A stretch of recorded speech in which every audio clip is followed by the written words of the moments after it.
മുസ്ലിം ലീഗിനെ പരിഹസിച്ചുള്ള ചോദ്യാവലിക്ക് പിന്നാലെ CPM-നെ പരിഹസിച്ചും ടീം സമസ്ത പൊന്നാനിയുടെ ചോദ്യാവലി. മുസ്ലിം പെൺകുട്ടികളുടെ തട്ടമഴിപ്പിച്ചത് നേട്ടമാണ് എന്ന് പ്രസംഗിച്ചത് ആരാണെന്നും ശരീഅത്ത് കാടൻ നിയമമാണെന്ന് ആക്ഷേപിച്ച CPM അഖിലേന്ത്യാ ജനറൽ സെക്രട്ടറി ആര് എന്നുമാണ് ചോദ്യങ്ങൾ. തെരഞ്ഞെടുപ്പ് അടുത്തിരിക്കെ ലീഗ് സമസ്ത തർക്കം വീണ്ടും ചർച്ചയാകുന്നു. മുസ്ലിം ലീഗിനെ പരിഹസിച്ചുള്ള ചോദ്യവലിക്ക് പിന്നാലെ CPM-നെ പരിഹസിച്ചാണ് പുതിയ ചോദ്യവലി.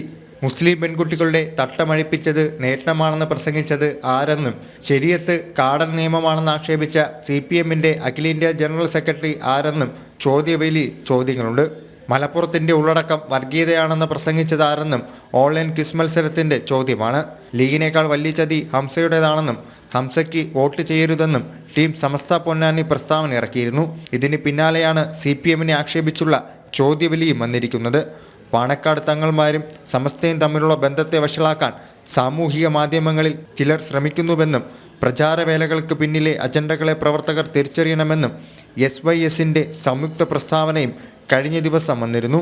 ടീം സമസ്ത പൊന്നാനിക്ക് സമസ്തയുമായി ഒരു ബന്ധവുമില്ലെന്ന് നേതൃത്വം വ്യക്തമാക്കിയിട്ടുണ്ട്. തെരഞ്ഞെടുപ്പ് പ്രചാരണത്തിനായി സമസ്ത ആരെയും ചുമതലപ്പെടുത്തിയിട്ടില്ലെന്നാണ് സമസ്ത ഔദ്യോഗിക നേതൃത്വത്തിന്റെ വിശദീകരണം. ജനം, മലപ്പുറം.